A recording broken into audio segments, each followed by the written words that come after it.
중국 내이멍고 통야오에 거주하는 한 직장인은 자고 일어났더니 차를 잃어버려 깜짝 놀랐다는 경험담을 털어놓았습니다.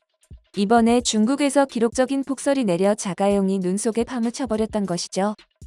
어쩔 수 없이 택시를 타고 출근하려고 했는데 택시도 예약이 밀려있는 바람에 타지 못하고 결국 3시간 40분 거리를 걸어서 출근했다고 합니다. 그가 회사에 도착했을 땐 이미 점심시간이었습니다. 아직 겨울이 되지도 않았는데 최근 중국에서 기록적인 폭설이 내리는 바람에 중국이 초토화되었습니다.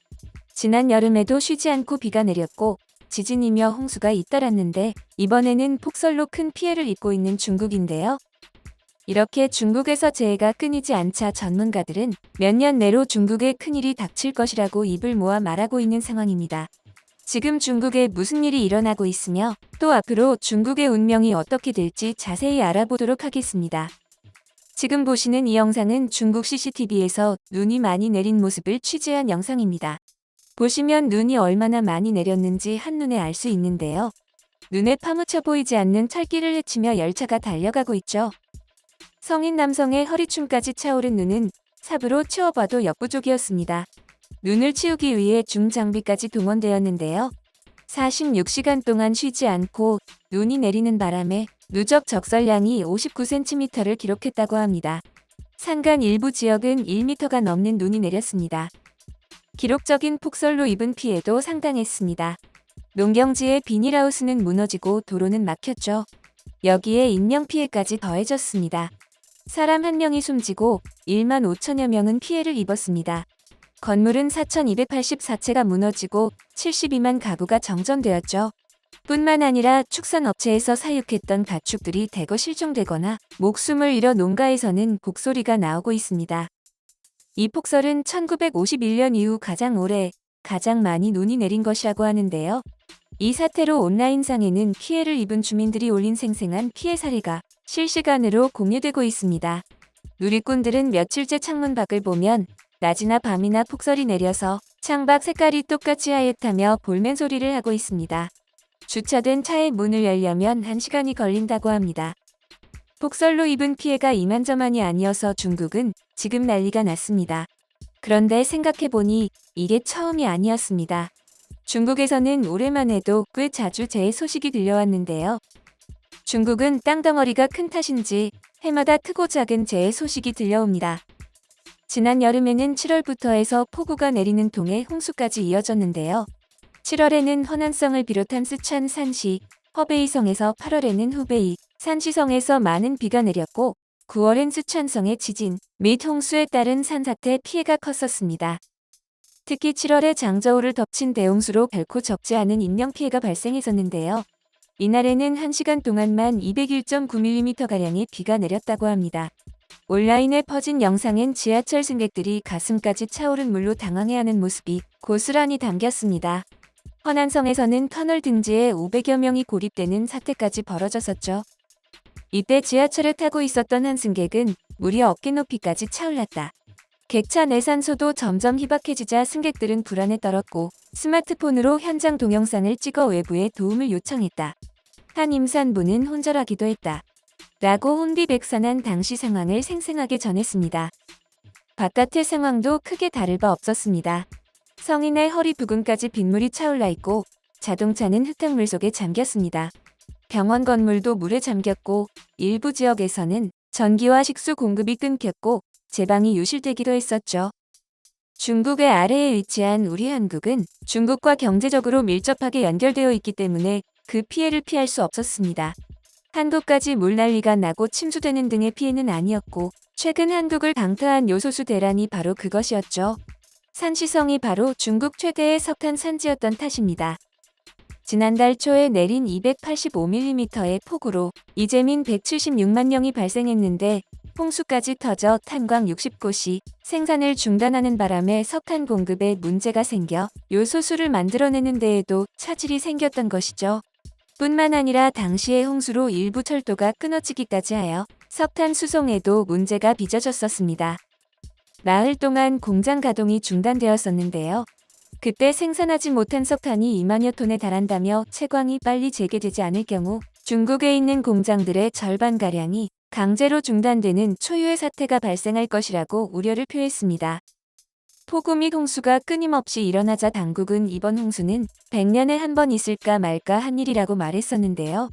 그런데 몇 달도 채 지나지 않아 그런 일이 또 발생했습니다. 폭설이 중국을 덮친 것이었죠.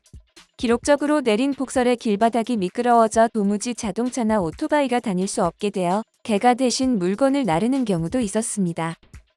이 영상을 본 중국 네티즌들은 참 웃긴데 동시에 슬프다며 강아지가 필사적으로 자기의 밥을 지켜냈네. 강아지가 배달도 뛰네. 같은 반응을 보여주었는데요. 그런데 지금 중국 네티즌들이 이런 동영상을 보며 시시덕거리고 있을 때가 아닙니다. 중국에서 올해 자연재해에 따른 손실액이 53조 원이라고 합니다. 그것도 1에서 3분기에 한해서 말이죠. 커다란 손실로 인해 이번 사태 이전에 이미 중국을 압박하고 있던 전력난과 식량난이 더욱 심각해질 것이라고 중국의 언론들은 보도하고 있습니다. 그런데 이보다 더 큰 문제가 있었습니다. 최근 인도 북부 우타라칸드주 히말라야 고산지대에서 갑작스러운 홍수가 발생한 일이 있습니다. 학계에서는 이 홍수가 매우 이례적인 케이스라며 그 원인에 관심을 집중했습니다. 일단 본격적으로 홍수가 터지기 전 인근 고지에서는 물난리가 터졌었는데 그 이유가 빙하 붕괴라는 것이었습니다. 거대 빙하지대 끝에 매달려 있던 빙하의 일부가 호수로 떨어지는 바람에 많은 물이 좁은 계곡으로 넘쳐 흐르면서 그렇게 된 것이었는데 이게 매우 이상하다는 겁니다. 겨울철에 빙하가 떨어진 것은 무척 이상하다고 지적했습니다. 그러면서 이렇게 자꾸 빙하가 붕괴되면 몇 년 안으로 중국의 전 지역에 큰 문제를 야기할 것이라고 전문가들은 경고했죠. 이 일이 있은 게 지난 2월이었습니다. 시간이 흘러 계절이 바뀌고 비슷한 일이 또 생겼습니다. 지난 6월에 히말라야 산악지대에 자리 잡은 네팔에서 홍수가 발생해 인명피해가 잇따른 것이었습니다. 네팔 중부와 서부의 중국 국경지대에서 집중적으로 피해가 발생하는 바람에 중국은 발등에 불이 떨어진 듯 대책을 강구했습니다. 전문가들은 마침내 중국과 그 주변에서 재해가 자꾸만 일어나는 이유를 밝혀냈습니다. 그 원인은 바로 중국의 상공에 있었죠. 하늘에는 성층권 제트 기류라는 것이 있습니다. 이것은 성층권을 질주하는 강력한 편서풍인데요. 그 아래에는 대륙권 제트 기류라는 것도 존재합니다. 어쨌든 이 편서풍 제트 기류가 갑자기 약해지거나 정반대 방향으로 흐르게 되는 경우에 문제가 발생하는 것입니다. 성층권과 대륙권은 이어져 있기 때문에 성층권 제트 기류가 붕괴되면 대륙권 제트 기류까지 함께 무너지는 것이죠. 대륙권 제트 기류가 무너지면 남북으로 크게 출렁이며 이상한 파와 폭설 등의 기상이변을 일으키는 것입니다. 우주홀리서치센터 소속의 과학자는 기후변화로 제트기류의 자연적인 기복이 점점 커지고 있다며 기후변화가 제트기류에 지속적인 영향을 주고 있다고 설명했습니다. 기후학자들이 발표한 논문에 따르면 지구온난화로 인해 북극 기온이 올라가면서 극지방과 중위도 간의 온도와 기압 차이가 약해졌고 그 차이로 생기는 제트기류의 흐름이 약해졌다고 하는데요. 그들의 말대로 지구온난화는 심각한 문제이며 지금 이 순간에도 조금씩 진행되어 빙하가 녹아내리고 있습니다. 이런 가운데 파이낸셜 타임스가 보도한 기사를 본 중국인들은 충격에 빠졌습니다. 미국의 비영리단체 클라이믹 센트럴이 수집한 자료를 자체 분석해 기후변화로 인해 금세기에 중국 해안 도시가 수조 달러 규모의 경제 타격을 입을 것으로 예상된다고 보도한 것이었습니다. 지구온난화로 해수면이 계속해서 상승할 경우 2100년 중국 경제의 심장부인 상하이와 선전, 광저우 등이 큰 타격을 입을 것으로 관측되었습니다. 붉은색으로 표시된 곳들이 피해를 입을 것으로 예상되는 지역들입니다. 1980년부터 2019년 중국의 해수면은 연평균 3.3mm 상승해와서 세계 평균보다 0.2mm 높은 수치를 보여주고 있습니다. 파이낸셜 타임스는 냉정하게도 중국이 아무리 노력해도 홍수와 폭풍 피해가 커지고 토양 침식이 심해지는 것은 막기 어려울 것이라며 결정타를 날렸는데요. 그도 그럴 것이 기후변화가 계속되면서 중국의 해수면이 30cm만 상승해도 광둥성 주장산자 오저우에서만 서울 9배 크기의 육지가 물에 잠긴다는 연구 결과도 이미 존재하기 때문입니다. 해수면 상승의 위협을 느낀 중국은 기후변화 대응에 적극 나서고 있습니다.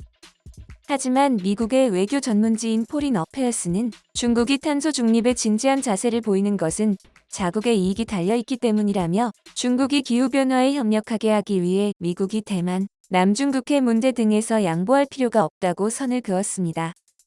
최근 중국 정부는 2060년까지 탄소 중립을 실현하겠다고 선언했는데요. 오늘도 한국의 황사와 미세먼지를 흩날리고 있는 이들이 과연 온실가스 배출량을 줄일 수 있을지 여부에 대해 귀추가 주목되고 있습니다.